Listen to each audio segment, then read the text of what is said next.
നോമ്പ് ചിന്തകൾ 6-ാം ശനി.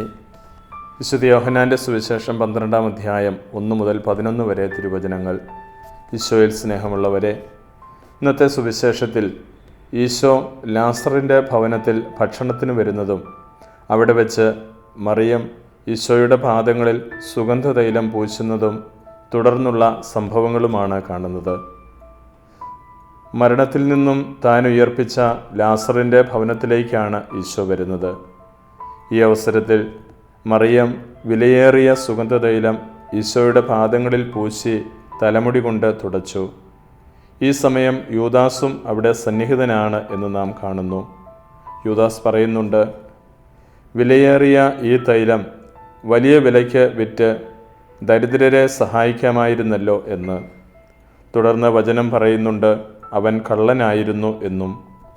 ഇവിടെ വ്യാജഭക്തിയുടെ മുഖംമൂടിയുമായി കടന്നു വരുന്ന യൂദാസിനെയാണ് നാം കാണുന്നത്. മറിയം ആത്മാർത്ഥമായി ഈശോയെ സ്നേഹിച്ച് അവിടുത്തെ പാദങ്ങളിൽ ചുംബിച്ചപ്പോൾ യൂദാസ് കപടസ്നേഹത്താൽ ഈശോയെ ചുംബിച്ചുകൊണ്ട് ഒറ്റിക്കൊടുക്കുന്നു.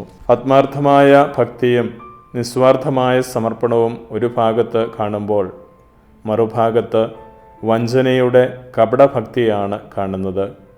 ഈ നോമ്പുകാലത്ത് യൂദാസിനെ പോലെ കാപട്യത്തിൻ്റെ മുഖംമൂടി അണിയുന്നവരാകാതെ മറിയത്തെ പോലെ കർത്താവിനെ ആത്മാർത്ഥമായി സ്നേഹിച്ച് സമ്പൂർണ്ണ സമർപ്പണം നടത്തുന്നവരായി നമുക്കും മാറാം. ഈശോ അനുഗ്രഹിക്കട്ടെ. ആമേൻ.